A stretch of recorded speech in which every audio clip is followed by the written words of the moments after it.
All right, the topic today, NFL need feeder league. Now, let me make sure I'm perfectly crystal clear when I say what I'm saying. All right, feeder league. The only reason the word league is here is because there was a NL, because there's an L at the end of NFL.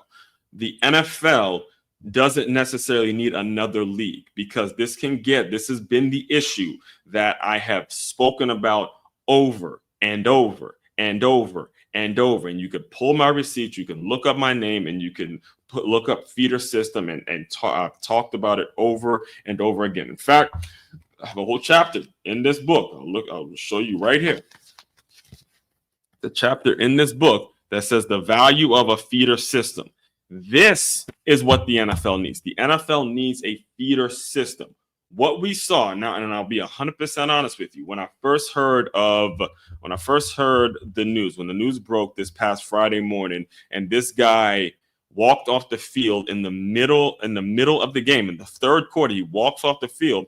I remember saying to myself, I wasn't going to address it. I think it was halftime of a Buffalo Bills game. And now, again, he's no longer with us, and you just never know. I didn't want to talk about this because you don't know what's going on with this player. And I gave him the benefit of the doubt. I gave the player the benefit of the doubt, because you just simply don't know what they're going through in their personal life. You don't know what's going on in the home. You don't know how things are happening. So when I first saw it, and I saw everybody kind of trashing him, and everybody coming online and saying DeAndre, I think it's the Andre Campbell or something like that.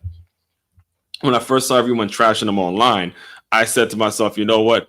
I'm just going to kind of let this go and not really discuss it, because I don't know what's going on with the man's personal life. He's actually been in the league.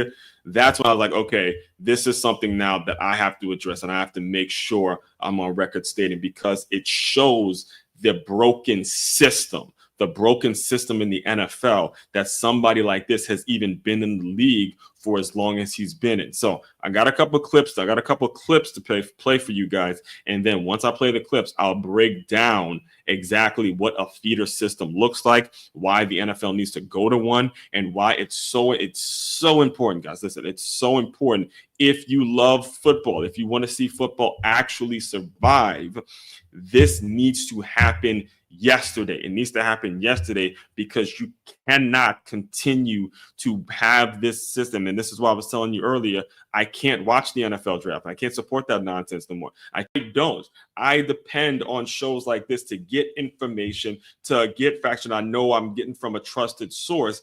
And when this came out, that's when I said, okay, this is a broken system, because you're welcome to go watch this segment, the whole segment on your own.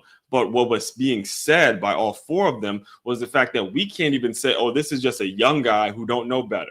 This has been a dude that's been in the league for over a decade and knows his role as a backup. At this point, you're a backup. And you're there to just get them young boys right, do what you have to do. Academically, I'm just going to do whatever it is I can do, because I can go run to a JUCO and ultimately get whatever it is I want to get. I can get to the league. I can do whatever it is I want. That happens too often. All right. So before I get to JB, let me just play you Emmanuel Acho's initial take on this, and it was absolutely on point. The 49ers are a team, historically an organization of toughness. This isn't just my word. These are players who have lived it by their actions. Ronnie Lott, a historical great. He cut off his finger just so he could play in a game. My dear friend, my brother Marquise Goodwin, his wife had a stillbirth the day before. He plays in the game, catches the touchdown. He prays up to the sky.